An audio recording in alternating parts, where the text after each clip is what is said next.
Well, ladies and gentlemen, if you have Mark Messier taking shots at your organization after he has been the captain of the organization and the face of the organization of the 90s, it says a lot about the organization and where they're heading. And everybody wants to blame Peter Laviolette. Let's blame the GM. Let's blame ownership for bringing in Chris Drury and thinking that this guy has done well for the organization. They're not making the playoffs.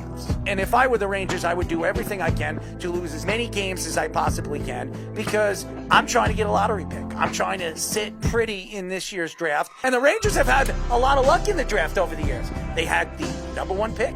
They had the #2 pick. One of them is playing for Seattle right now because they couldn't develop him. The Rangers are not playing good hockey. It looks like Peter Laviolette is going to get fired. If the Rangers were smart, they fire Chris Drury, and I think they start over. A lot of these players are need players. Chris Kreider should have been traded when he scored 50 goals a couple of seasons ago. I told the Ranger fans, this is the best season he's possibly going to have. Move him and get something for him. They didn't do that. And this is an organization that paid a lot of money to their goaltender that is not having a very good season. As a matter of fact, he's having his worst season as an NHL player. He's the highest paid goaltender right now in the NHL, who was very much overpaid, and he is not producing like they thought he was this year. This guy has stood on his head. This guy has been sensational.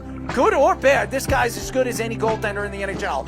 So when PK Subban and Mark Messier come out on national television and throw the Rangers under the bus, they obviously understand where the Rangers are going, and that's in the gutters, ladies and gentlemen. The Rangers are not playing good hockey. I think they need to figure what they think this team is going to be in the future because they have a ton of good young players right now in their farm system, and why haven't they called them up? They're done. The season is over for them. There's no chance in hell you're making the playoffs. So bring the youngsters in, see what you have for next year, because we all know Peter Laviolette's not going to be there. And by the way, who let Chris Drury let Knobloch go? Knobloch right now is one of the best young coaches in the NHL with the Edmonton Oilers, and they have Peter Laviolette, who I liked, but didn't fit the culture of veteran players that are cocky as Kreider and Panarin. As good as Panarin is and as good as his numbers are, these guys are cocky SOBs who, by the way, do not play well in the playoffs. If you look at the organization and what the organization is doing right now,